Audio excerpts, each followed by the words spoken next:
I've become literally unkillable in Expedition 33. This is not a joke or a clickbait, this is simply the truth. No mechanic in this entire game can kill me except Simon's third phase.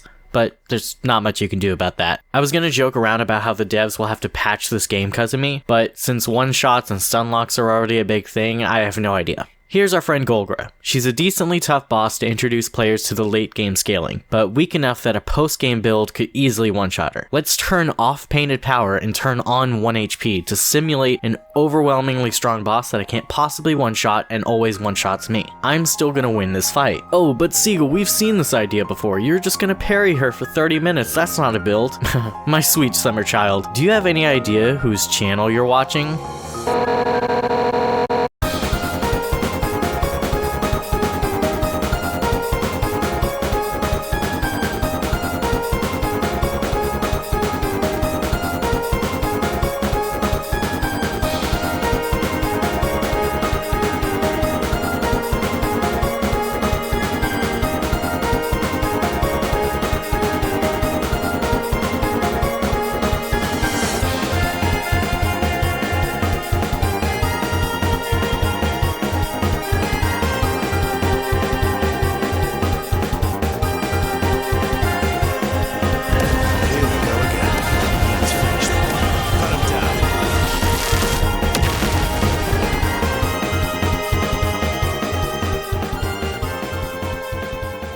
That's right, I've ascended beyond a mere tank build. I've reached pseudo-godhood. This is a Jesus build right here. But how does it work? Well, it starts out with Verso's gradient skill, Angel's Eyes, which gives Verso a buff called Oriole, which revives him the next time he dies. That's so awesome, if only you could use that move every turn.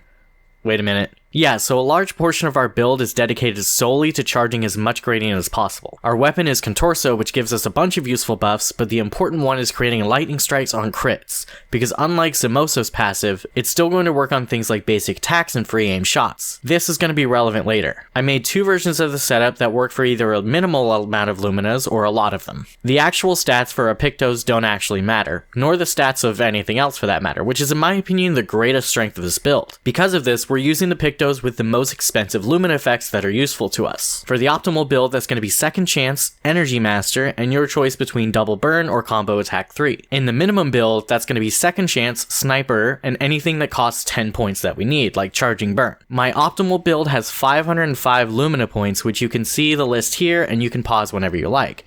But under a minimal setup, you can do just fine with 113. You can also pause whenever you like. A lot of the heavy lifting is being done by charging stun and revival paradox. Revival Paradox makes it so it's always my turn right after being revived, which gives me the one turn I need to build all my gradient charges and use Angel's Eyes. Meanwhile, Charging Stun is the only gradient charging effect in the entire game that isn't in some way limited by turn, which means in order to charge 3 gradients in one turn, we have to stun the enemy and hit as many times as possible. 60 times to be exact. In case you haven't noticed, I only have 9 AP for free aim shots, and I gotta save the actual attack for using the gradient itself. So that's where the rest of the build comes in. Stunning the enemy is easy enough with breaking Death and Sniper because that guarantees a stun after dying and reviving. But in order for this to actually work, I need to minimize the amount of shots I need and maximize the amount of shots I have. Using Contorso instantly cuts my required shots in half because the lightning strikes also proc the effect, making me charge 10% gradient per shot. Charging Alteration saves me 1 shot every turn I apply a buff, which is going to be every turn. Burning my target saves me 2 shots,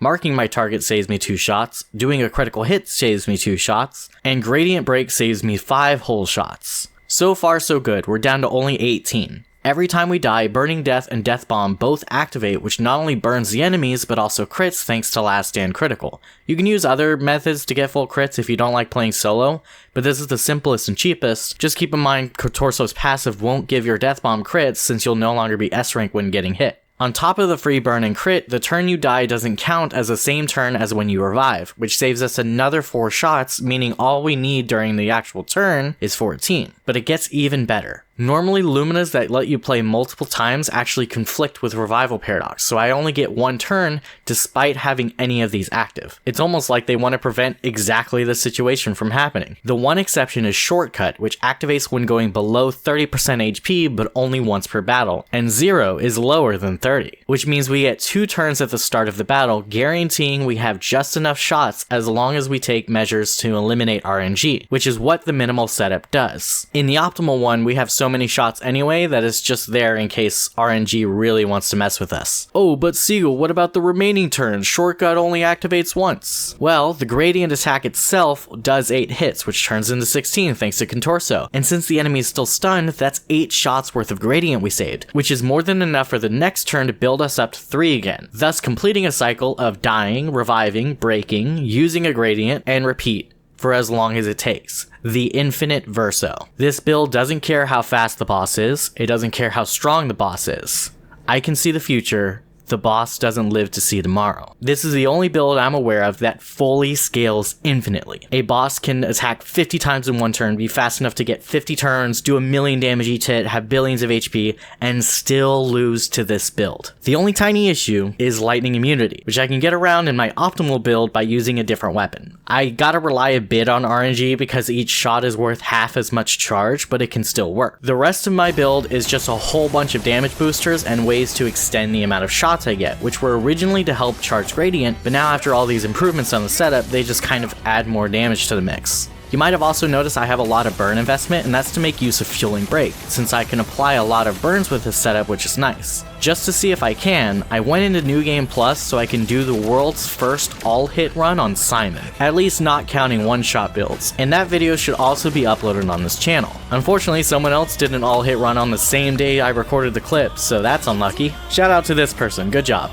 I don't know how to pronounce your name. They actually had to play the game to make their all-hit run work, which is in my opinion way more impressive. And just like that, you have the highest damage potential build the game has to offer because you can't get higher than infinity. Like and subscribe for more, because you know this won't be my last Expedition 33 video. I'll have to make a new tank build once this one gets patched out. In the meantime, do all that algorithm crap.